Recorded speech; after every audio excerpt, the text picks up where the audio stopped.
الحمد لله الذي جعل للحق ناصرا وللباطل قاهرا، والصلاة والسلام على رسوله الكريم وإمام الموحدين وعلى آله وصحبه أجمعين. أما بعد، السلام عليكم ورحمة الله وبركاته. برادران و خواهران عزیز اهل توحید و مسلمانان منطقه تاجیکستان و همه مسلمان هایی که صدای بنده را میشنوند و مقصد بنده را میفهمند. حالا ما خواستیم جواب به علماء سو، جواب به علمای طاغوتی، جواب به اون علمایی که در عهد و پیمانشان ثابت نایستادن بدهیم که امروز یک چند نفر از صوفی های طاغوت پرست های دین فروش های خائنان فروخته شدگان و طاغوت پرستان از منطقه خوجند بالا شده اند و در حق طالب علمان اهل سنت و الجماعت طعنه میزنند، دروغ میگویند، تهمت میبندند که اونجا کنیه مرا ابو محمد مدنی را استفاده بردند و مرا خطاب گرفتند و به من این نوارها را نوشتند. اولا جواب ما به این علماء سو همین است که اتقوا الله، از الله بترسید. اتقوا الله، از الله بترسید که رب العالمین است و روز شما در روبروی این الله راست می ایستید و به دروغ‌های خود، به خیانت‌هایی که بر دین کردید جواب خواهید داد. حالا بیایید صحبت این را مختصر گوش میکنیم که چی میگوید. الحمدلله مردم ما در تاجیکستان در طول 1400 سال زیاده ایمان و اعتقاد راسخ و در اساس مذهب امام اعظم رحمت الله علیه عبادت زندگی کرده ایستادند و تا آن دمی که این گروه ها پیدا نشدند بین ما وحدت متحدی در مسئله های دینی یگان خیل اختلاف ها به میان آمده بود. همه الحمدلله نماز می خواندند، مسجد می رفتند. ببینید دشمنان ما آنقدر با حیله و نیرنگ به جماعت، به جمعیت ما سر خود را در آوردند و مقصد آنها یگانه هست: اختلاف، ضدیت، بغض و عداوت و بالاخره خون ناحق ریختن است. اینها به این مقصدهای شوم خودشان. بارک الله فیکم. اولا انسانی که در اینجا صحبت میکند معروف به نام کلانزاده از شهر خوجند باستانی از ولایت سغد امروزه هست. کلانزاده معروف است، حتی پدر ایشون گذشته خیر معروف است و خود ایشون معروف است در خدمت صادقانهش به حکومت و ضدیت‌هایش به شریعت و دشمنیش به قرآن و سنت و عقیده اهل سنت و الجماعت. علماء سو، علمایی که خیانت کردید، مقابل قرآن و سنت و مقابل فهم سلف صالح می ایستید، شما فکر نکنید که مردم شما را نمیشناسند. شما فکر نکنید که ما شما را نمیشناسیم. هر یک شما را، تاریخ شما را، گذشتگان شما را و چگونه بودن شما را خیلی هم خوب میدانیم و میشناسیم. حتی شاید خود شما کلانزاده یگان زیوانی بزرگی هم داشته شاید باشید، شاید پلکونیک از اون بالاتر یا پستر باشید. در شهر خوجند شما را کلانزاده پلکونیک میگویند، اگرچه شما نفهمیده باشید، شاید این خبر به شما نرسید، لیکن شما را همه آقای کلانزاده پلکوونیک میگن. برای چی؟ خود شما میدانید که خدمت صادقانه را به الله سبحانه و تعالی و برای دینش و برای نصرت سنت رسول الله و برای ظاهر شدن حق و یکتاپرستی کردید، یا خدمت صادقانه خود را به جناب خود، به طاغوت خود، به این رئیس الرؤسا کردید؟ شما میگویید 1000 سال است، 1000 سال است، 1400 سال است که علمای ما در مذهب ابو حنیفه همه خوب و همه آمده اند. بله، این سخن شما خوب است، ما به این سخن شما ضدیت نداریم و به همین صحبت کرده شما خود شما ضد هستید. علمای 1000 ساله گذشته خود را ما امروز گفته ایستادیم. ما امروز میگوییم که شما، امثال شما از جنوب تاجیکستان به مانند میرزا و عبدالرحیم قزاقانی و بختری و ایشانها و این مسخره بازان و این خائنان و شما و امثال شما که یک چند نفر از خوجند برآمده دست پرورده های حکومتی خدمت صادقانه کننده به حکومت، شما را ما پیروی نمی کنیم، دین را از شما نمی آموزیم، زیرا که شما خیانت کردید به اصل دین. شما حقیقت را نگفتید. حقیقت نگفتن که یک طرف است. به دین الله و رسول می جنگین، به عقیده صحیح می جنگین. و ما گفتیم که ما به علمای سلف صالح که اینچنین از بخارا بودند، از سمرقند هم بودند، از ماوراء النهر که خیلی هم زیاد بودند، از فارس هم بودند، از عرب بودند و از غیره بودند، از همه اینها که سلف صالح بودند پیروی میکنیم. و ما این سخن را از پیش خود نگفتیم، از پیش خود چیزی را به دین الله مثل شما اضافه نکردیم. ما همان چیزی را گفتیم که رسول الله به ما نشان دادند و ترک کردند و گفتند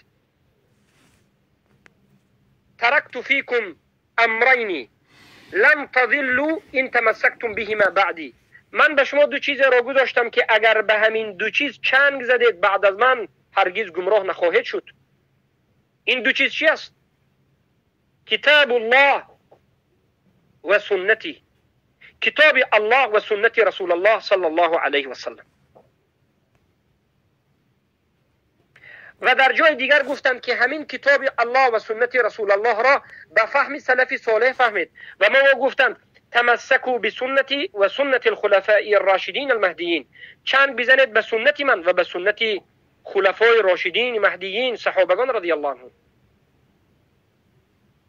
و فرمودند صلی الله علیه و سلم که خیر القرون قرنی ثم الذین یلونهم ثم الذین یلونهم، بهترین قرن من است و بعد از این قرنی بعد دوم است و بعد از این قرن سوم است. ما قرن اول دوم سوم را که علمای سلف صالح بودن قبول داریم، البته اون کسانی که صالح نبودن، اون کسانی که باطل بودن قبول نداریم، اما علمای سلف صالح قبول داریم، از صحابگان تابعین و تبع تابعین و در جمله 4 مذهب را قبول داریم. ابو حنیفه، نعمان بن ثابت رحمه الله، مالک بن انس امام دار الهجره رحمه الله، امام الشافعي محمد بن ادریس الشافعي رحمه الله، احمد بن حنبل رحمه الله، شیبانی رحمه الله. 4 مذهب را قبول داریم و ما مردم مسلمانی که به این 4 مذهب پیروی میکنند هرگز به اونها نگفتیم که مذهب در مذهب باشید شما باطل هستید، در مذهب باشید شما مسلمان شاید اعوذ بالله نباشید. این چنین سخن را هرگز ما نگفتیم. بله این 4 مذهب را قبول داریم. بله هر کسی حق دارد از یکی از این 4 مذهب ها پیروی بکند و ما فقط گفتیم که تعصب در مذهب نکنید. قرآن و سنت را ترک کرده گفته های بنام این علمای سوی امروزه را مذهب نگوید. ما فقط یک چیز گفتیم، مذهب ابو حنیفه دیگر چیز است، علمای امروزه تاجیکستان دیگر چیز است. مذهب ابو حنیفه در یک وادی هست، در یک جا هست. شما علمایی که دعوای حنفیه دارین در دیگر منطقه هستین. شما نه عقیده ابو حنیفه را دارین، نه فقه و اجتهاد ابو حنیفه را دارین. شما تمام دینداریتون مخالف به ابو حنیفه رحمه الله است. ما فقط همین سخن را کردیم. ابو حنیفه طاغوت پرست نبود رحمه الله. ابو حنیفه به خاطر قاضی نشدن در یک حکومت اسلامی در زیر شلاق‌ها وفات کرد. لیکن شما باشید در زیر یک حکومت کفری شب و روز ضد اسلام خدمت میکنید. شما میگوید 1400 سال است. بله، علمای اولین اهل اسلام از منطقه بخارا، امام البخاری محمد بن اسماعیل البخاری رحمه الله از بخارا بود، تاجیک بود. ما پیروی همین ایشون هستیم. امام بخاری کتاب نویس به مانند خلق افعال العباد و الرد علی الجهمیه و الرافضه. این رد به شما جهمی ها است، کسانی که الله در بالا بودنش انکار میکنین، کسانی که صفات های الله انکار میکنین. امام بخاری همون امامی که تاجیک بود ضد شما هست و شما را کافر میگوید، به خاطر اینکه این علمای صوفی و این علمای درباری الله در بالا بودنش انکار کردین. خیلی که حاجی میرزا و غیره و خودت و دیگران صفات های الله تعویل میکنین. امام بخاری کسانی که صفات های الله تعویل میکند گفت که اینها جهمی هستند، اینها گمراه هستند. امام البخاری رحمه الله این عقیده اشعری و ماتریدی که امروز در تاجیکستان پهن شده است که صوفی ها دارند، این عقیده را عقیده جهمی و این عقیده را عقیده کفری میداند. آنان که البته اشعری و ماتریدی بعد از امام بخاری آمدند، لیکن همون جاهای عقیده که امام بخاری جهمی گفتن همین است. صاحب کتاب ذم الکلام الهیروی، ابو اسماعیل الهیروی، عقیده اشعری و ماتریدی و صوفی و درباری و طاغوت پرستی را کفر شرک میداند و این را بدینی میداند. این عالم فارس بود. عبدالله ابن مبارک، محمد ابن سیرین، عثمان ابن سعید الدارمی، الکرمانی، حرب اسماعیل الکرمانی و همچنین ابن جریر الطبری، بغوی، دهها و صدها علمای سلف و غیر سلف را به مانند اینچنین ابو زرعة الرازی، ابو حاتم الرازی، ابن ابو حاتم و غیر ذکر میکنیم که همه اشان علمای فارس هستند و عقیده شما را، طاغوت پرستی شما را انکار میکنند. شما هستید که ای علماء سو به علمای گذشته تان خیانت کردید، هم به قرآن، هم به سنت، هم به صحابه، هم به تابعین، هم به تبع تابعین و هم به اسلام و مسلمین و هم به علمای فارس خیانت کردید. اما ما باشیم، ما پیروان قرآن هستیم، پیروان سنت رسول الله هستیم، پیروان صحابه، تابعین، تبع تابعین، پیروان 4 مذهب رحمهم الله و اینچنین پیروان همون علمای تاجیک هستیم که حق را گفتند. و آیا ای کلانزاده، جناب پالکوونی کلانزاده، آیا شما معصوم خوجندی را نمیشناسید؟ محمد معصوم خوجندی، ابو عبدالرحمن هم در جای ابو عبدالکریم میگن، ابو عبدالکریم المعصوم الخوجندی رحمه الله که 60 سال پیش در مکه مکرمه وفات کرده است. چه عقیده دارد؟ درباره قبر پرستی چه عقیده دارد؟ درباره طاغوت پرستی چه عقیده دارد؟ درباره لا اله الا الله چه عقیده دارد؟ و علمای صوفی و خیانتکار و معتریدی و اشعریه که در این منطقه خوجند بودند، مرغلان بودند، چگونه رد و انکار کرده است؟ کتابهایش امروز به طبع رسیده و منتظر است و منتشر است و منتظری شما ای اهل خوجند است. این ابو عبدالکریم الخوجندی، معصوم خوجندی از منطقه شما بوده. ای اهل خوجند، ای خوجندی ها، علمای شما این خیانتکارها نیستند، این پیشواها به شما خیانت کردند، بلکه علمای حقیقی شما به مانند ابو عبدالکریم معصوم خوجندی رحمه الله است که در مکه مکرمه بعد از هجرت، بعد از تألیف کردن 10 کتاب وفات کرده است. پس این دعوایی که شما دارید که میگوید 1400 سال همه تینج امان بودو، انکنون ما آمدیم و ما یا که ابو محمد مدنی آمد و شما را به فتنه میکشد، این دعوای باطل است، این دروغ است. بلکه شما هستید که خیانت به دین و آیین، خیانت به مسلمان ها، به قرآن و سنت و سلف، خیانت به علمای حقیقی ربانی ملت فارس و ملت عرب و سلف صالح کردید. اما ما حقیقت شما را فهمیدیم و ما چنگ به حق زدیم و چنگ به همون علما زدیم و ما هیچ فتنه را انجام ندادیم، هیچ فتنه را انجام ندادیم. ما فقط گفتیم یا قومی اعبدوا الله ما لكم من اله غیره. ای قوم من، ای ملت تاجیک، یگانه الله را عبادت بکنید، غیر از الله دیگر اله به شما وجود ندارد. نگهدارنده شما الله هست، شفا دهنده شما الله هست و مریض دهنده شما هم الله هست. حکم الله هست، محکمه الله هست. قبر پرستی را، سنگ پرستی را ترک بکنید. ای مردم من، این الله یکتا و تنها در بالای آسمان ها، در بالای عرشش هست که زیاده از 1000 دلیل بر این وجود دارد. اما شما ای علماء سو، دعوت به طاغوت پرستی، دعوت به دیگر کردن مذهب، دعوت به خیانت کردید. چقدر مزارها منتشر است، چقدر قبرها منتشر است، چقدر مقبره ها منتشر است، چقدر مردم قبر پرست شدند. شما درباره قبر پرستی، انکار قبر پرستی سخنی نمیگویید. درباره لا اله الا الله، کفر به طاغوت سخنی نگفتید، بلکه شما دعوت میکنید مردم را به طاغوت پرستی، به غلامی، به سرخمی و به شرمندگی و به انسان پرستی. کی است خیانتکار؟ شما یا ما؟ امروز الحمدلله مردم خود میتوانند قضاوت بکنند. مردم قضاوت بکنید. و جواب ما به شما همین آیت ها است که میگوییم اعوذ بالله من الشیطان الرجیم و یا قوم ما لی ادعوکم الى النجاة و تدعوننی الى النار.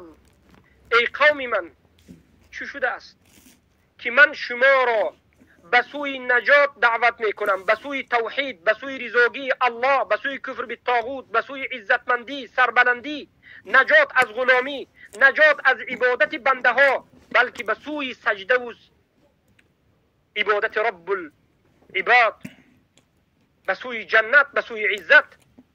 اما شما باشید ما را به سوی نار دعوت میکنید. دعوت انمین علما که ما را میکنن که صحبت نکنید، فتنه ندارید، همین دعوت کردن ما به جهنم است. زیرا که ما داریم سخن حق میگیم، اینها میگن که سخن حق نگو. ما را میخوان که مثل خودشون پلکاونیک باشیم. در دوام سوره غافر آیت 41 رو تلاوت کردیم تا 46 میرویم. در دوامش الله میگه، خبر میتید از یکی از انبیاها که تدعوننی لاکفر بالله و اشرک به ما لیس لی به علم و انا ادعوکم الى العزیز الغفار. مرا دعوت میکنید به سوی کفر ورزیدن به الله، مرا دعوت میکنید به سوی شرک ورزیدن به الله، در حالتی که به این چیزها علم نداری.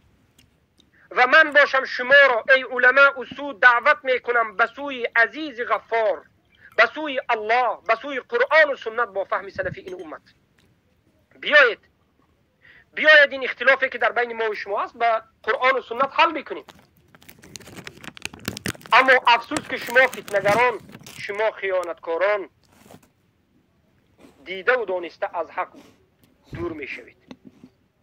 اما دوامی در بعد از یک آیت این آیت ها الله می گوید، البته از اگر اولش بخونیم لا جرم ان ما تدعونني الیه لیس له دعوة فی الدنیا ولا فی الاخره وأن مردنا إلى الله وأن المسرفين هم أصحاب النار فستذكرون ما أقول لكم وأفوض أمري إلى الله إن الله بصير بالعباد. زود است که به یادتان می آید این سخنهای حقی که ما به شما می گوییم، این توحیدی که ما به سوی شما را دعوت می کنیم. زود است که وقتی که روبروی الله استادید به یادتان می آید که شما را طالب علمان اهل سنت به سوی توحید دعوت می کردند و ما امرمان را، حالمان را به الله ترک می کنیم و الله بیننده بر بندگانش است.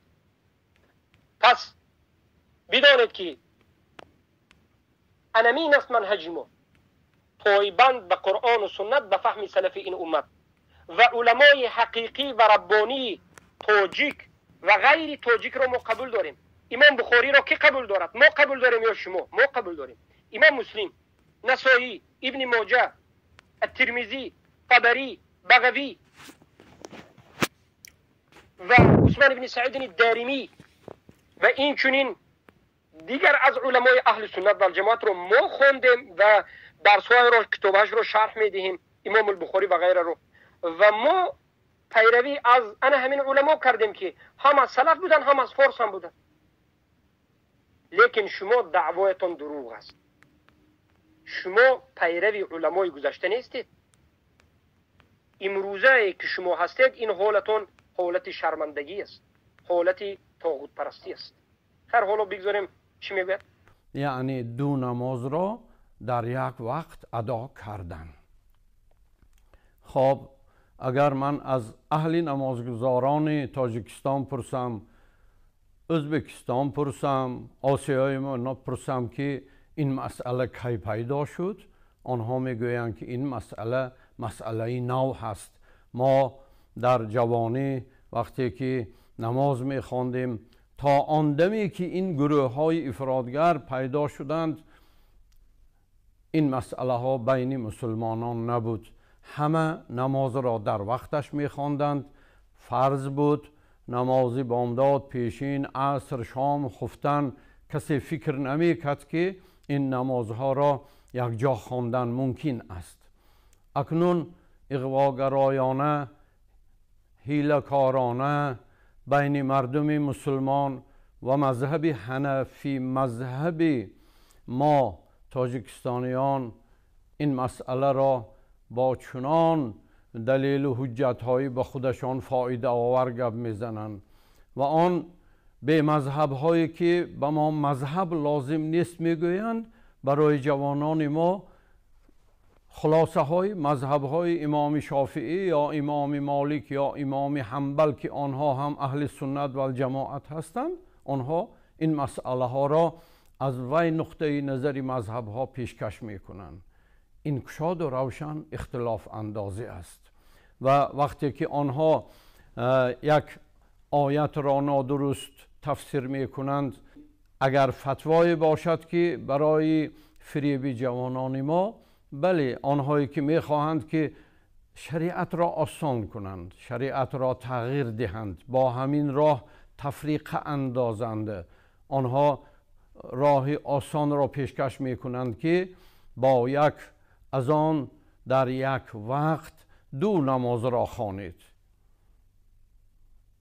و این را در نماز پیشین و عصر و شام و خفتن اگر خوانند، آن وقت می شود به جای 5 وقت نماز خواندن 3 وقت نماز می خوانند. خب بگذار اهل تشیع این عمل را کنند، اما مذهب ما در این طول 1400 سال با دلیل های قطعی و روشن و واضح تعلیم دادند و مردم مسلمان عالم که 70% آنها حنفی مذهب هستند به این راه و روش اطاعت میکنند. الحمدلله و ما هم اطاعت میکنیم. یگان نفر خادم دین اهل علم تاجیکستان به این فتوای آنها راضی نیست. همه مقابل هستیم. شما بر صف مایان و علل خصوص جوانان اختلاف نه اندازید. شما مقصد دارید، زر خرید هستید، آنهایی که به شما پیسه پول میدهند شما را دستگیری میکنند، مقصدشان همین هست که تاجیکستان آرام ما ناتنج باشد، مثل عراق و مثل سوریه و مثل لیبیه به خون آغشته گشتد. اما ما یک بار از سر گذراندیم این حالت ها را. ما هیچ وقت نمی خواهیم که حیات آسوده ما امروز و فردا برای فرزندانمان با جنگ با خون آلوده باشد. ما مذهب خود را حفظ حمایه می کنیم، دین خود را حفظ حمایه می کنیم، قرآن و حدیث خود را حفظ حمایه می کنیم، این سرزمین مقدس خود را. سبحان الله، ببینید چقدر صحبت ها میکرد. اولا مسئله که اختلافی که در بین ما هست و در بین این علما هست، این اختلاف را اختلاف مذهبی و اختلاف مردمی گفته است. ای مردم مسلمان تاجیک، ما به شما در مسئله دینداری که شما دارید و در مذهب ابو حنیفه بودن شما ما هیچ ضدیت نداریم. ای مردم مسلمان تاجیک، ما هرگز نگفتیم که شما ای مردم از مذهب ابو حنیفه برآیید، یا که ای مردم مذهب ابو حنیفه بودن گمراهی است. ما این سخن را نگفتیم. ما هرگز نگفتیم که هر کسی که نمازش را طبق نماز مذهب ابو حنیفه میخواند نمازش باطل است. نگفتیم. نماز هر کسی که در 4 مذهب نماز خواند، خواه مذهب حنفی، مالکی، شافعی باشد، نمازش صحیح است. اگرچه در بعض حالت بعض کمبودی ها از سبب ترک سنت ها وجود دارد، اما ما هرگز نگفتیم که نماز مردم ملت تاجیک که حنفی هستند باطل است. نگفتیم. و ما هرگز، قسم به الله، هرگز نگفتیم که نماز را 2 مراتبه یا 3 مراتبه خوانید. و این سخن را یگان نفر از طالب علم اهل سنت و الجماعت نمیگوید. هیچ کسی از مسلمان ها نمیگوید. این را رافضه ها گفتند که نماز 3 تا است. ما میگوییم ان الصلاه كانت على المؤمنین کتابا موقوتا. نماز برای مؤمن ها در وقتش فرض است. نماز فرض، هر یک نماز رو که از فجر است و ظهر است و عصر است و شام است و عشا است، در وقتش بخونید. لیکن ببینید که این بنام علما، ببینید که این خیانتکاران چگونه در بالای ما دروغ میگویند و ما میگوییم که سبحانك هذا بهتان عظیم. پاک است تو ای الله، ولی این یک بهتان بزرگ است که در بالای ما هست که میگویند. و الا لعنت الله علی الكاذبین. لعنت الله بر بالای دروغگویان باد. الله دروغگویان را خال و ضریر بکند و عجایب قدرتش را در بالای اونها ظاهر بکند. قسم به الله، ای مردم مسلمان تاجیک، ترس این علما از چی است؟ شاید شما سوال کنید به ما که ای طالب علم اهل سنت، چرا این علماها امروز به ضد شما دارد صحبت میکند؟ جواب مختصری ما همین است که ما اهل سنت و الجماعت هستیم و این علما ماتریدی هستند، از اهل سنت و الجماعت نیستند، یا اشعری هستند، یا صوفی هستند، یا ملاهایی که دینشان دین حکومتی است. هر چیزی رو که حکومت برای اینها حلال گفت، اینها همون رو حلال میگن، حرام گفت حرام میگن. کلانزاده میگویند که ما دینمون را حمایت میکنیم، قرآن و سنتمون را حمایت میکنیم، مذهبمون را حمایت میکنیم. روی شما سیاه باد ای دفاع کنندگان که در تاجیکستان گفتند که حجاب مال بیگانه هست، حجاب و ستر این از اسلام نیست و شب و روز در بدر میگردند. دخترهای پاکدامن را چقدر حجابهایشان را کشیدند. چرا دفاع نکردید؟ کجا بودید مرده ها؟ چرا نگفتید که این حجاب در قرآن آمده است؟ چرا به حکومت یک صحبت نکردید مثل که به ما صحبت میکنید که این از اسلام است، در این مسئله بگذارید مسلمان ها حجاب بندن؟ در مذهب ابو حنیفه هم هست. مذهب ابو حنیفه هم همون اسلام را میگوید. روی شما سیاه باشد که ریش مگر از سنت پیامبر و در مذهب ابو حنیفه مگر واجب نیست که در تاجیکستان 10 سال است که ریش تراشی میکنند. خود شما هم بیچاره ریشتون 1 سانتیمتر هست، ریش نمیگذارید. برآمدید به این بیریشی و شرمندگی رد به اهل سنت کرده میگوید که ما دفاع از قرآن و سنت میکنیم. کنی این دفاع از سنت که ریش مردم میتراشن 1 مرتبه نگفتید که از نظر مذهبی حنفی ریش ماندن جایز است؟ چرا نمیگوید؟ چگونه شما دفاعگران قرآن و سنت هستید که فقط بر علیه قرآن و سنت می جنگید؟ چگونه شما دفاعگران قرآن و سنت هستید که قرآن و سنت را فقط به خواست همین پادشاهتون راست میکنید؟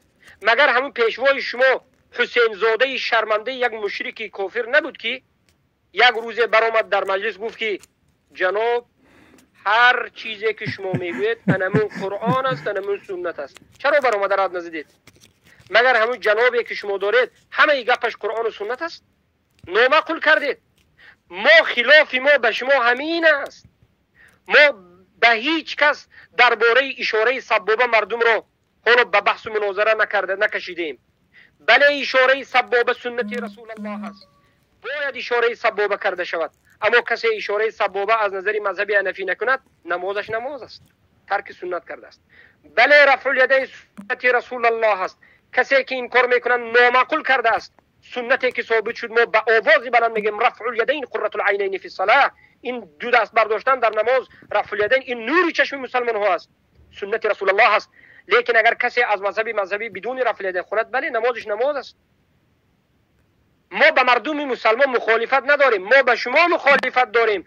شما خیانت کردید، شما دین را فقط بردید به همون پرزیدنتتون و به رئیستون میچسبانید. یک رئیس شهر اگر زنا را حلال بگوید، شما هم به همون حلال گفته رفته ایستادید. مخالف قرآن و سنت دارید صحبت میکنید، نام دین را فقط اسلام میگوید، لیکن هر چیزی که خودتون خواستید میکنید. هواپرستان، شهوت پرستان، به خاطر خانه خود، به خاطر فرزندان خود، به خاطر کیفیت و عیش عشرت خود شما اسلام را دیگر کردید و شما میخواهید که به خاطر دنیای شما ما هم قربان شما شویم. توف بر شما علماء السوء، توف بر شما طاغوت پرستان. ما به خاطر دنیای شما هرگز دین خود را به گجای نمیگذاریم. ما به دینمون فخر و به این سنت چنگ میزنیم و همیشه عمل به قرآن و سنت میکنیم. بین ما و شما اختلافی که است، اختلاف فقهی نیست، اختلاف عقیدوی است، اختلاف در اصل دین است. ما میگوییم لا اله الا الله، نیست معبودی بر حق بجز الله، و کفر ورزیدن به طاغوت و ایمان آوردن به الله. شما که ندارید، معنای لا اله الا الله رو نمیدانید، خطا میفهمید. کفر به طاغوت اصل دین ندارید. کجا است دین شما؟ کجا است؟ نه به سنت نه به اصل دین. ما حالا به اختلاف به سنت نرفتیم، ما در اصل دین به شما مخالفت داریم.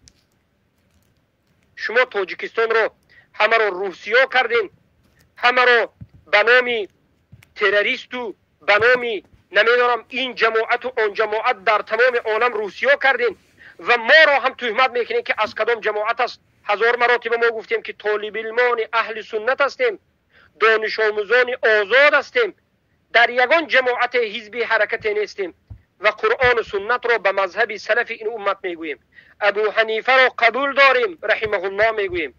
حنفی ها را هم میگوییم که بله حنفی باش و منصف و تعصب نکن. اما شما نه حنفی هستید و نه مسلمان هستید. دین خود را به دنیا کی هاست که فروختید، کی هاست که هیهات فروختید و بیخبر هستید و علامتش در خود چهره و در زندگی شما وجود دارد. الله المستعان. برای همین مردم این چنین علما را پیامبر صلی الله علیه وسلم علمای جهنمی گفتند، دعوت کننده به سوی جهنم گفتند که در دروازه های جهنم نشسته شما را به اون طرف میکشند. ببینید چقدر دروغ به ما میبندند. گویا که اختلاف ما در مسئله یک مسائل سنت، یک سنت هایی که مندوب باشد، سنتی نماز باشد.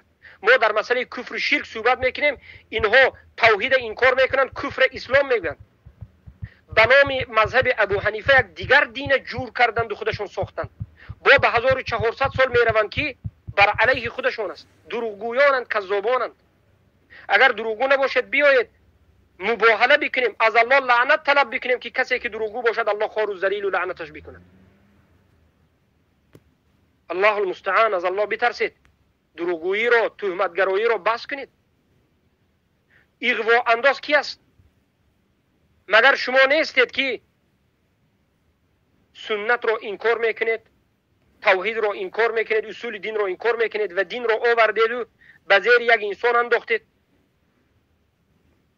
هر کسی که حقیقت را میگه دورا اغوا انداز میگه. اغوا انداز شما هستید، اغواگران واقعی شما هستید.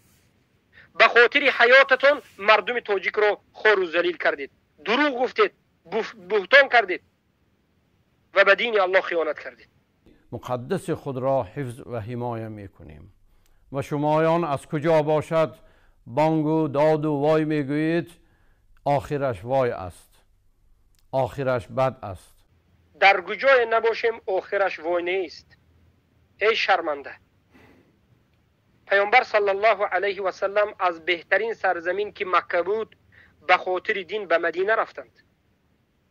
بله از سرزمین بیرون میشویم به خاطر آزاد، به خاطر به دینمون عمل کردن، به خاطر ریش گذاشتن، به خاطر توحیدمون. اما شما خوار و ذلیل شدید. کارگر شدید، پالکونیک شدید. فرق من و شما همین است که ما ترک کردیم، شما ترک نکردید. ما هجرت کردیم و شما نکردید. آخری ما وای نیست، برای اینکه ما حق را میگوییم و حجت داریم. آخری شما ای علماء اصول وای است. از الله بترسین. آخری ما الحمدلله ان شاء الله سعادتمندی و این دنیا و آخرت است، زیرا که در حق هستیم. قرآن و سنت رو میگیم. آخر شما وای است که اولیای شما شیطان است. آخر ما خوشبختی است، نور است. اولیای ما الله است. چخیلی که الله سبحانه و تعالی میگوید الله ولی الذین آمنوا یخرجهم من الظلمات الى النور والذین كفروا اولیاؤهم الطاغوت یخرجونهم من النور الى الظلمات. الله دوستی همون کسانی هست که مؤمن هستند و موحد هستند. الله موحدها را در کجای دنیا نباشند از ظلماتی، از بدبختی، از گمراهی همیشه حفظ میکند و همیشه اونها را در نور نگه میدارد. و اما دوست و اولیای کافرها، طاغوت پرستان، شرمنده ها و روسیای خیانتکاران شیطان است که آنها را از نور، از دین، از حق به ظلماتی، به شرک و کفر میبرد. اولیای شما شیطان است. اما ولی ما الله است. ولی ما الله است سبحانه و تعالی. و الله به ما وعده داده است که ان الله یدافع عن الذین آمنوا. الله دفاع میکند از اون کسانی که آمنو، ایمان آوردند، ای وحدو، یکتا پرست و موحد است. ما هرگز تفریقه را نخواستیم. شما این صحبتی که میگید که تفریقه میخواهید این بهتان است. ما همیشه وحدت امت اسلام را خواستیم. همیشه دعوت به یکتا پرستی کردیم. هر کسی که آمد وحدت در انمی یکتا پرستی است. بله البته ما تفریقه و جدا اندازاننده بین اسلام و بین کفر هستیم، بین توحید و بین شرک هستیم. نام قرآن فرقان است. نام قرآن جدا انداز است. دین ما، قرآن ما پیش از همه الله و رسولش فرق گذاشته است. تفریقه و جداگی انداخته است بین توحید و بین شرک، بین اسلام و بین کفر و بین حق و بین باطل. مگر شما مخته میکنید؟ از الله بترسید. خیانتکارها و تفریقه اندازها شما هستید که تفریقه شما در قرآن است. قرآن را تفریقه انداختید، سنت را تفریقه انداختید، از امت خودتون را جدا کردید. چون که شما به جای وحدت تفریقه را پیشکش میکنید. برای آبادی ویرانوی را، ویرانکاری و ویرانشوی را پیشکش میکنید. و من در آخر از تمام اهل علم تاجیکستان خواهش میکردم، دعوت میکردم در برابر استادان گرام حاجی مرزا داملا، حاجی مولوی و دیگران که در صد این گونه دخالت‌های خارجی و دشمنانه و اختلاف انگیزانه، اغوا انگیزانه یک جایه باشند. ما اگر امروز دین خود را، مذهب خود را، حیات خود را، تاجیکستان خود را، آینده خود را حفظ نکنیم، ما دیده ایستاده ایم که این دشمنان در برابر دیگر. الله المستعان. یعنی میگوید که دین خود را این ما چی گفتیم؟ ما تا همین روز غیر از سخن نیکی به این مردم چیزی نگفتیم. غیر از یکتا پرستی به این مردم دیگر چیزی نگفتیم. غیر از حیات و سیره رسول الله دیگر چیزی به این مردم نگفتیم. غیر از سخن دیگر چیزی به مردم نگفتیم. و حتی بار دیگر میگم مذهب ابو حنیفه را همیشه گفتیم که کسی ابو حنیفه باشد بیاموزد و متعصب نباشد. اما شما کی را میخواهید دفاع بکنید؟ از کی وظیفه بر دوش شده اید؟ انا همین ناآزادی که امروز وجود دارد، انا همین روز این کار سطر و این کار ریش و این کار دین و هزارها جوانها را بردند و به تهمت‌های لایک و دروغ و نمازخوانی تهمت میکنند.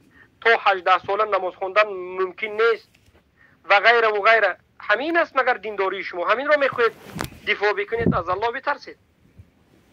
در رسانه ها فتواهای زیادی شنیده می شود و علل خصوص با نام ابو محمد مدنی، او خودش از تاجیکستان است ولی افسوس به دیار خودش، به هموطنان خودش راه غلط را تعلیم می دهد. با کدام راه ها علم گرفته است؟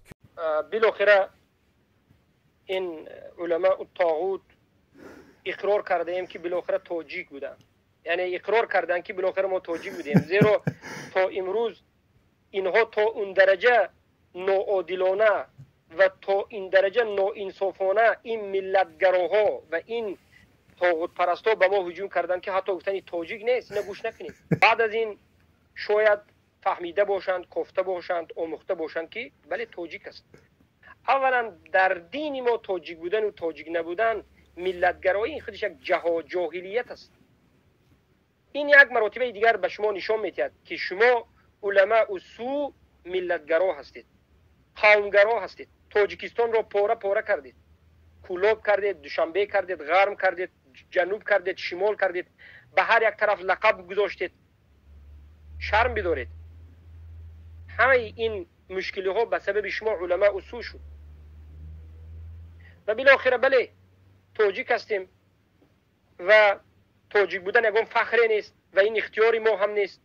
این را الله سبحانه و تعالی اختیار کرده است که از همون منطقه باشیم. لیکن تاجیک ها را که مسلمان هستند همیشه به حکمت و به ادب و مردمی با وفا و با عدل هم دیدیم. اما شما ای علما تاجیک هستید یا نیستید به من فرق ندارد، لیکن خیانتکار هستید، خیانت به قرآن و سنت کردید. و حالا میگه یک نفری هست در فتواهایش زیاد است، این است آن است. نظر بکنید ای مردم، چقدر صحبت های ما را گوش کردید و می توانید که باز گوش بکنید. آیا ما یگان مراتبه شما را به چیزی بده دعوت کردیم؟ لا اقل یک مراتبه. آیا یک مراتبه ما شما را به سوی جماعت یگان گروه دعوت کردیم؟ نه. به سوی حزب دعوت کردیم؟ نه. به سوی یگان حرکت یگان بلای دعوت کردیم؟ نه. ما هستیم که طالب علمان اهل سنت حقیقت را میگوییم و فتنه را میگوییم و از فتنه پیشگیری میکنیم. ما هستیم که از خونریزی ها در آینده انشاء الله پیشگیری میکنیم.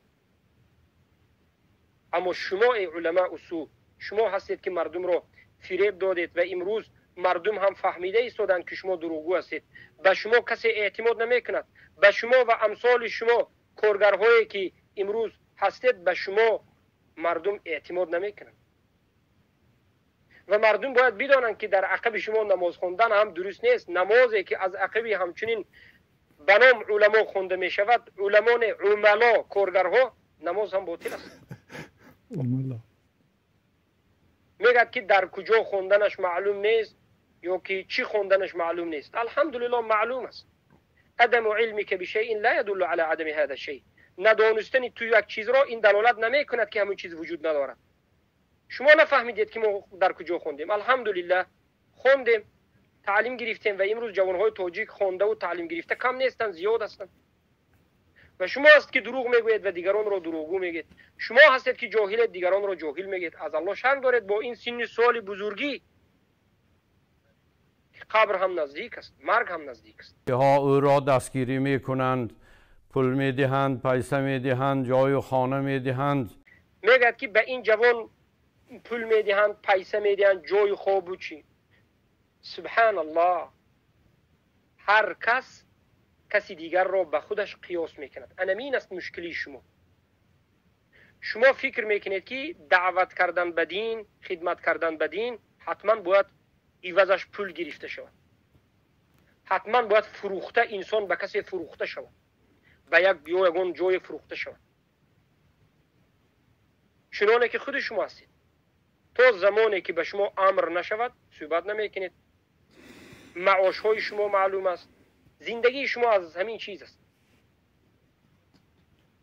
این خود شما هستید که از بالای دین انا همچنین کرده. لیکن طالب علمای اهل سنت و جماعت آزاد هستند، آزاد هستند، نه به یگان جای، نه از جای سپاریش بیاید، نه از جای یگان پول مبلغ بیاید. زندگیشون همچنین است. این یک فضل الله است، باشد هم فضل الله است سبحانه و تعالی. این خودش یک بار فکر کند که چیکار کرده ایستاده است. آب و خاک وطن هست، مقدس هست، شیری مادر هست. آب و خاک وطن را کی مقدس گفته است؟ اولا هر جایی که به حکم غیر الله حکم شود اینجا دارالکفر است. به هیچ این صحبت هایی که شما میکرد باطل است. در روی زمین 3 مکان مقدس است: مکه هست، مدینه هست و مسجد الاقصی گرد و اطراف شام. یعنی بگوید این علمای سو یک دلیل رو بیارد که غیر از این 3 جا یگان جای دیگر مقدس باشد. شما خاک و آب وطن خودتون رو مقدس گفتید، خوجندی ها خوجند رو مقدس گفت، کولابی ها حاجی میرزا برآمد کولاب رو مقدس گفت، یک حکمت الله قبرپرست دیگرش تاجیک آباد رو مقدس گفت. شما دیوانه ها این صحبت ها رو از کجا میگیرید؟ پیامبر صلی الله علیه و سلم 3 مکان رو گفتند که الله اختیار کرده است: مکه، مدینه و همین بیت المسجد، مسجد الاقصی که فلسطین است. دیگر جایی نیست. این بافته شما، دروغ شما است. شیر مادر هست. شیر مادر به شما چی ربط دارد؟ بله شیر مادر هست. چی شده است به شیر مادر؟ شما هستید که به شیر مادر، این پیشوای شما است که به شیر مادر قسم میخورد که شرک است. شیر مادر بزرگ شمرده قسم خورد شرک اکبر است. اگر بزرگشون نشمرده باشد این مسئله جداگانه است. ما به شیر مادرمون الحمدلله که یک به یگان جای دین ربط ندارد، الحمدلله صادق هستیم، دین خوندیم و تعلیم گرفتیم و تعلیم داده ایستادیم. شما هستید که اگر شیر مادر باشه بنده میدارم به شیر مادرتون والله نمیشد خیانت کردید. تاجیک و تاجیکستانی هست، اهل ایمان و اسلام هست. بله مردم تاجیکستان مسلمان است، اهل آدم اسلام است میگید. بله هر کسی که در تاجیکستان نماز میخواند خودش مسلمان میگوید و نماز میخواند، ما او را مسلمان میگیم. همه تاجیکستان بوده رو مسلمان نمیگیم. هر کسی که نماز میخواند و به اسلام عمل میکنه مسلمان است. بی نماز مسلمان نیست. در تاجیکستان دیگه غیر مسلمان هم هست. ما هرگز همه تاجیکستان رو غیر مسلمان هم نگفتیم. مسلمان، بله تاجیکان مسلمان هستند، اکثریت مسلمان هستند. آداب و اخلاق هست، بله آداب و اخلاق ما ثابت است ایستادیم. اولین آداب اخلاق به الله هست، بعد از این به مردم است. حق الله چی است که پیامبر صلی الله علیه و سلم گفتند؟ حق الله علی عباده ان یعبدوه ولا یشرکوا به شیئا. یگانه الله عبادت بکنند و به الله شریک کسی رو قرار ندهند.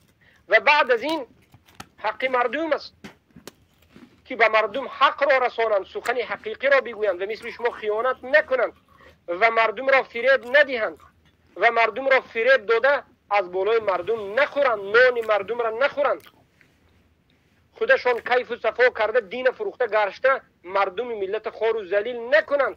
روی مردم تهمت کرده همیشه تروریست نگویند.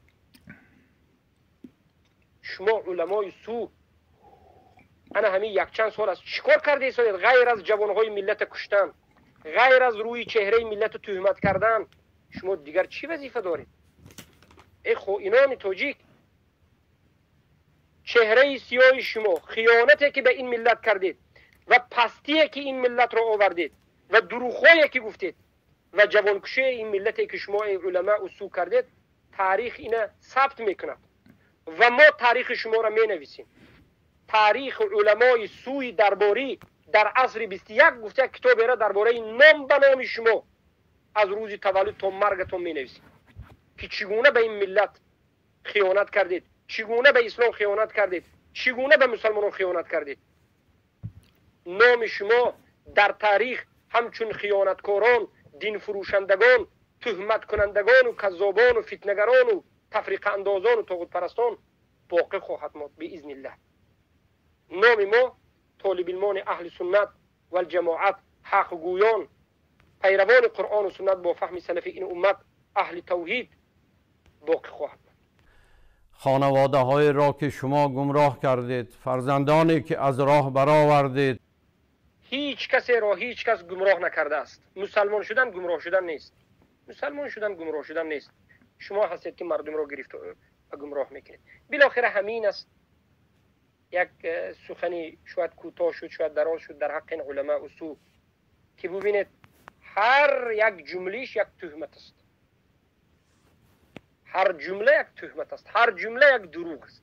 لااقل بله یک سخنی درست هم گفت، سخنی حق گفت، تاجیک است، از تاجیکستان است، لیکن حاجی میرزا همین با خیانت کرد، گفت تاجیک نیست. لیکن بعد فهمید است که حاجی میرزا تاجیک بوده. اینها تاجیک ناآدم حساب میکنند. اینها در نزد اینها تاجیک خیلی آدم ندارد. گویو الحمدلله، الحمدلله حق روز به روز ظاهر شده ایستاده است، توحید ظاهر شده ایستاده است. ای جوانها، ای مردم مسلمان عزیز و شریف تاجیکستان، به این علمای درباری، به این علمای دروغگو، به این تهمتگران دروغگویان پیروی نکنید. سخنهای ما طالب علمان اهل سنت را گوش کنید که ما چی میگوییم، در اساس چی میگوییم. اینها شما را فریب دادند، فریب میدهند، غلام کردند و غلام میکنند. دست کشید از این علمای دروغگو، چنگ زنید به علمای راستگو. اینها اولیای شیطان هستند، به سوی اولیاء الرحمن اهل سنت و الجماعه بیایید. اینها شما را مثل بازیچه بازی میدارند، عقلهای شما را بر دروغ و تهمت این طرف و آن طرف میکشانند. بالاخره به عقلتان خودتان صاحب شوید، یک کمی فکر کنید، اندیشه کنید و به راه حق بیایید. تا کی شما بازیچه این بازیگرا هستید؟ و در آخر گفتنیم، ای مردم مسلمان شریف خوجند، ای مردم مسلمان شریف و عزیزی کولاب، ای مردم مسلمان و نمازخوان و موحدی شهرهای بزرگ تاجیکستان، از دوشنبه و دیگر از منطقه های همه تاجیکستان، هر علمایی که همچنین اعتقاد دارند که اهل سنت را گمراه میگویند، خوارج میگویند، به جماعت ها نسبت میدهند و تهمت ها میکنند، الله را در بالا بودنش را انکار میکنند، توحید را نمیفهمند و انکار میکنند، از عقب اینها نماز خوانده شما درست نیست. انا همین نقطه را فراموش نکنید. نماز جمعه را با مشقت می روید، با آرزوی اجر ثواب و به کسب کردن رضایی الله می روید. افسوس که نماز شما از عقب این علما درباره به عقیده ماتریدی به مانند عبدالرحیم قزاقانی، بختری، کلانزاده و یک چند خوجندی های دیگری که برآمده است و چارکویی که از چارکو به ما صحبت کرده است و غیره و غیره، میرزا ایشان این برادران رافضه از عقب اینا نماز شما درست نیست، نمازتان باطل است. از عقب حنفی ها خوانید، اینها حنفی نیستند، اینها درباری اند. علمایی که حنفی باشد و درباری نباشد نماز خوانید از عقبش. حنفی که درباری نباشد، حنفی که عقیدش حنفی باشد، به مانند ابو حنیفه رحمه الله باشد، الله در بالا گوید، صفاتهای الله قبول کند، تعویل و تحریف نکند، مسلمان فروشی نکند، همه را دروغ تهمت به دشمنی ناندازد، از عقب اینو نماز خوانید. اما از عقب این چنین آدمایی که ابو حنیفه را بر رویشان مسکه کشیدند، نام ابو حنیفه را دروغ استفاده میبرند، ابو حنیفه از این علمای درباری بیزار است، از عقب اینها نماز نخوانید که نمازتان بیهوده میشود. اعوذ بالله. نمازهای جمعه، 5 وقته، عید، نمازهای جنازه ببرده اینها را به جنازه پدر و مادر و برادر و خواهر خود جنازه میخوانید. تو میدونید که جنازه شما چی میشود؟ مردم به خود بیایید، اینها فریبگرانند، اینها دین را تجارت کردند. و انا همین است که پیام ما به شما بود و اینها یک چند نفر هستند که یک چند نفر در حق ما گاو زدند که یک جواب ما به همه اینها است. لیکن یک حدیث رو میگویم که امام ترمذی در صحیحشون میارند، امام النسائی حاکم صحیح میگویند قال رسول الله صلی الله علیه و سلم سيكون بعد أمراء فمن دخل عليهم فصدقهم بكذبهم وأعانهم على ظلمهم فليس مني. بعد از من امراهای می آید گفتند، امیرهای می آید، هر کسی به نزد همونها رود همون دروغگویی های همونها را راست گوید. یعنی این امیرها، این پادشاه ها در دین الله دروغ میگویند، به دین الله دروغ میبندند. به مانند پادشاه تاجیکستان که ایجاب از ما نیست، میگه مثلا مال بیگانه است، میگه ریش تراشی میکند، مردم از نماز باز میدارد، شرک منتشر میکند، مسجدها را چی کرده است؟ اعوذ بالله و دیسک کلوب اینها تغییر میده، رقص و رقاصگی. هر کسی به نام علما باشد همین را تصدیق میکند.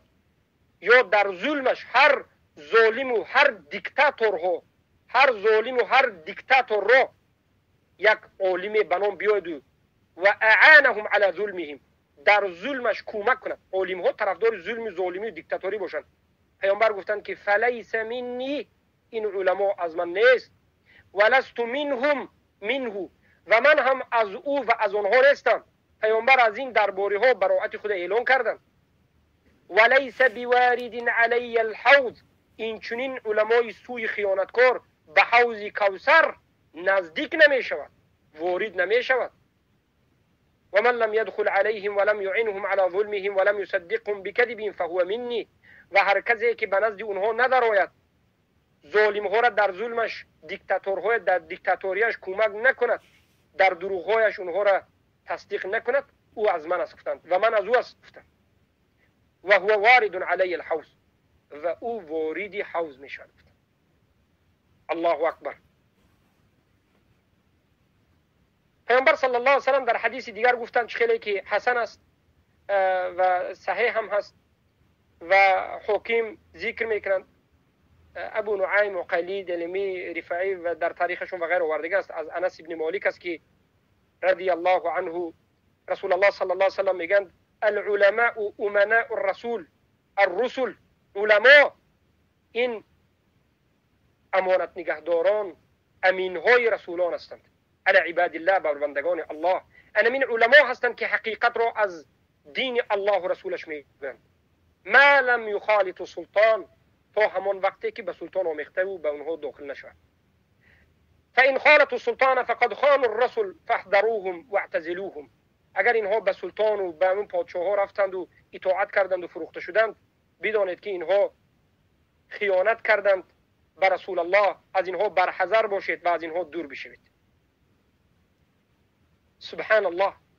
حدیثی که لا بأس به است از ابو هریره رضی الله عنه قال قال رسول الله صلی الله علیه وسلم يكون في آخر الزمان أمراء ظلم ووزراء فسق وقضاة خون وفقهاء كذبة.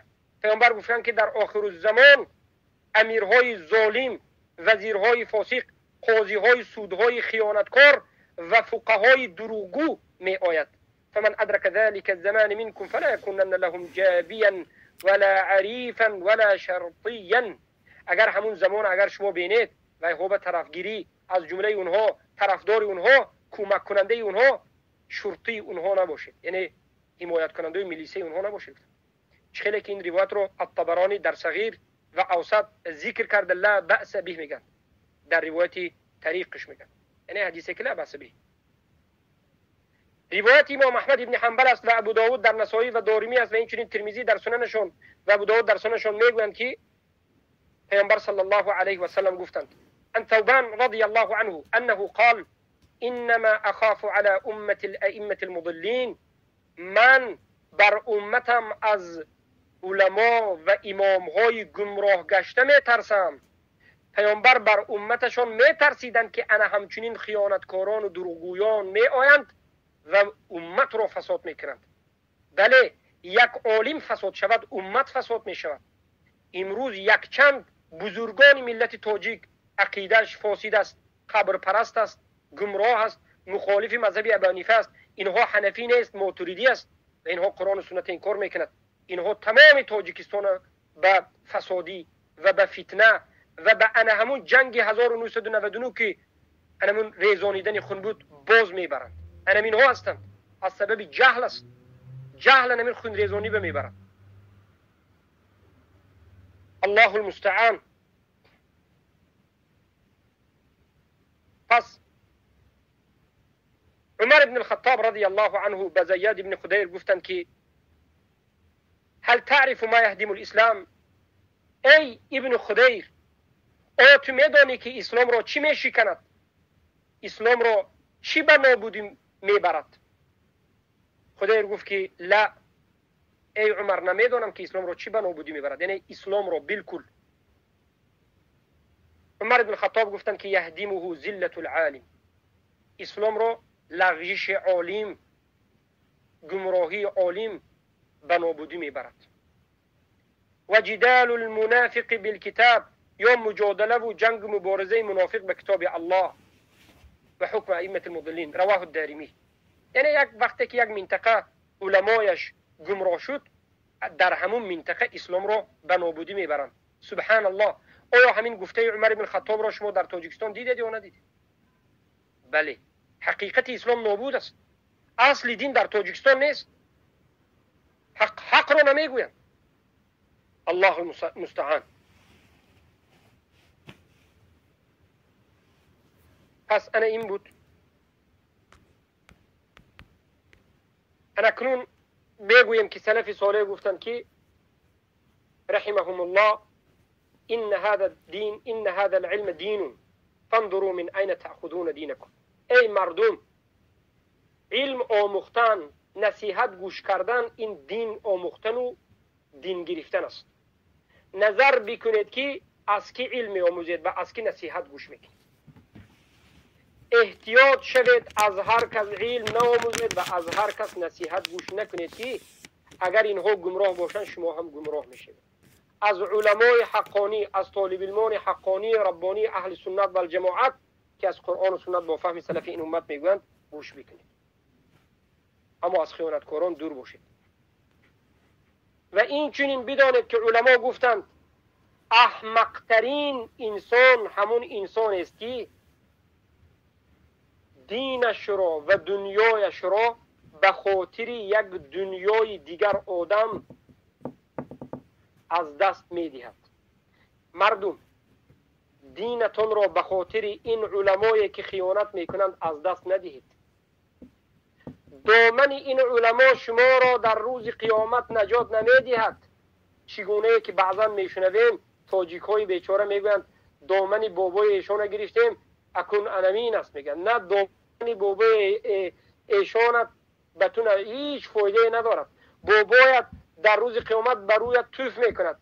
الله میگه اذ تبرأ الذين اتبعوا من الذين اتبعوا ورأوا العذاب وتقطع بهم الاسباب. زمانی که انا همون پیشواهایی که شما اونها را احترام کرده پیروی میکردید، روز قیامت میشود از شما بیزاری میجویند. میگن که چرا به ما پیروی کردید؟ چرا خود شما حق نگفتید؟ چرا حق گوش نکردید؟ ها انا طالب علم اهل سنت رو چرا گوش نکردید؟ شما هیچ گفته نمیتوانید. در روز قیامت بله میگوید که یک بار دیگر لو ان لنا کرتن، میگید اگر یک مرتبه دیگر دنیا میرفتیم فنتبرأ منهم، ما از اینها بیزاری میجوستیم، از این علما دور میشدیم، حق قبول میکردیم. کما تبرأ منا، چخیلی که اینها از ما امروز دور شدند اما گشته به این دنیا دیگر نمیایید. حیات شما یک بار است.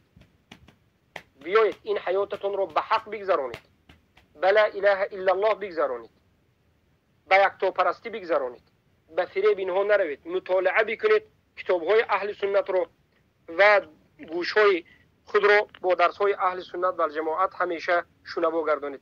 سبحانك اللهم بحمدك اشهد ان لا اله الا انت استغفرك واتوب اليك.